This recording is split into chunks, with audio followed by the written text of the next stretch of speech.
can install a RAD or AIO in the roof, can go up to 280 or 360 in the roof.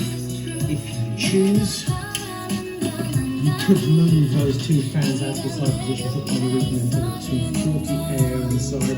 You can, if you really want, put a 122 at the rear, but that seems like a poor idea. I would say most people will install liquid cooler in the roof, so you might go with the air cooler on your CPU.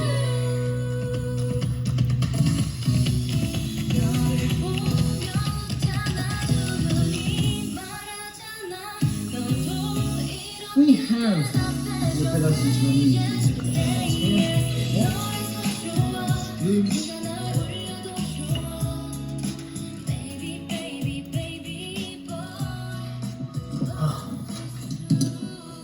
And two more screws. 수야, And one 언제까지 other 이러고 side. 있으라느냐. 좀 더 계세요. 수야, There's no need to remove 손가락이 those mesh panels 지릿지릿하게 in my 벌레가 opinion. 됐는데 싶어. And then 아, 좀 진득하게 case pretty much 제시하니까. stripped down. 그 천명이 올 때까지 공수하고 나가 있으면 첫사랑이 이루어진댔습니다. No obvious complaints. The construction seems very good. You've obviously got decent access to building a PC. I have to say, for £100, including 4 ARGB PWM fans, I'm not actually spotting any problems with this case at all. I'm feeling encouraged. Before we get into the hardware I'm using inside the Montec case, I have discovered something that I'm not completely happy about, which is this drive cage. So you can mount a 2.5-inch SSD on the top of it, put it on the top, screws from the bottom. But to put hard drives in, you have to basically have the cage in your hand because the screws go from the side. You don't get drive rails or caddies that just slip into place. So installing drives when you're building your PC is straightforward enough. Once your PC's together, it might get slightly more awkward. So there we have it. I found something that might not entirely please me. The hardware I'm using in this build. Let's start with the motherboard.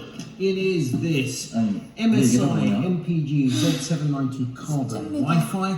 Obviously Z790 is Intel 13th Gen. It's an ATX board. It has a feature I have not seen before, which is a genuinely tool-free primary M.2. 머리를 By which I mean 다음부터 글을 못 읽습니다.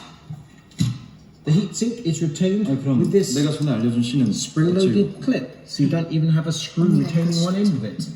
Then you take your SSD, in this case a Sabrent Rocket 4.0, and you simply flip the little security latch, and then you replace 예? the heatsink.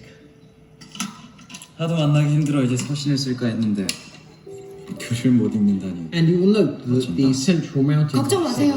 제가 곧 the 전부 middle 다 읽어낼 수 mounting 있습니다. screw. There is an access hole in the heatsink, so you could, if you choose, offer the board up and then put the screw through using a magnetic screwdriver, probably, or you might choose to install the motherboard, put the screw in place, and then snap the heatsink in. That's genius. The memory I'm going to use is this kit of Kingston Fury Renegade rated at 6000. The reason I'm using this memory is because it was supplied by MSI with the motherboard. 이렇게 획을 내리면 I'm not actually clear whether there's some sort of tie-up between Kingston and MSI, or whether it's just memory that MSI is completely confident will work correctly. Kingston's a reputable, solid brand. More than happy to use them.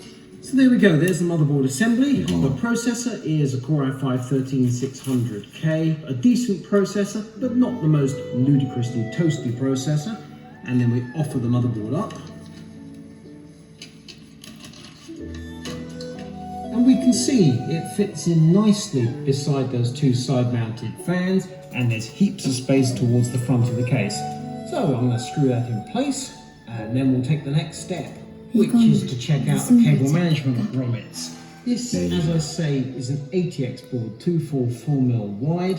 However, the case theoretically supports eATX, and it's fairly clear that were you to install these extra standoffs for eATX, the board would absolutely hang over the cable management grommets to to my mind would actually conflict with those side-mounted fans. So while it's theoretically E80X, in practice I'm going to say 80X. I have here a humongous graphics card. And I want to be crystal clear, this is on loan from Dominic. This is not my own. I have not yet invested in GeForce 40 series. Gigabyte RTX 4080 Gaming OC. A huge RTX 4080, but aren't they all? 또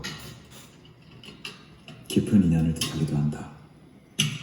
Just look at that. This budgetish case, it goes in without any difficulty. I currently have a conundrum, which is that I've removed the fourth fan which goes under there, so clearly this has to be installed once all the cabling is sorted out and the graphics card can go in place. So we're going to have to sort out the exact sequence of installation. Clearly, apart from the size of the graphics card, and look, we have plenty of space up front. It has that 12-volt high-power connector. So we need a suitable power supply. And the power supply I'm going for is this Seasonic Vertex GX1200, launching at the very end of January or the beginning of February. It supports ATX 3.0 and PCI Express 5 hardware. In the package we have the power supply itself, which as you can see is fully modular, and there is that 12-volt high power connector, a UK power cord, a jumper if you want to get a liquid cooling system up and running, screws and cable ties for cable management, various bits of paperwork, including a chance to win a $50 Steam e-gift, and a bunch of cables.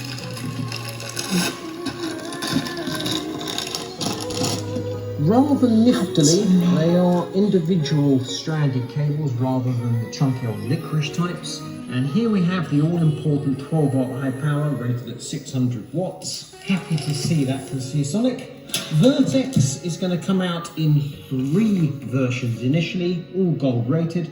850 watts at £220, 1000 watts at £260, this 1200 watt model £295, and then we're expecting to see platinum versions coming on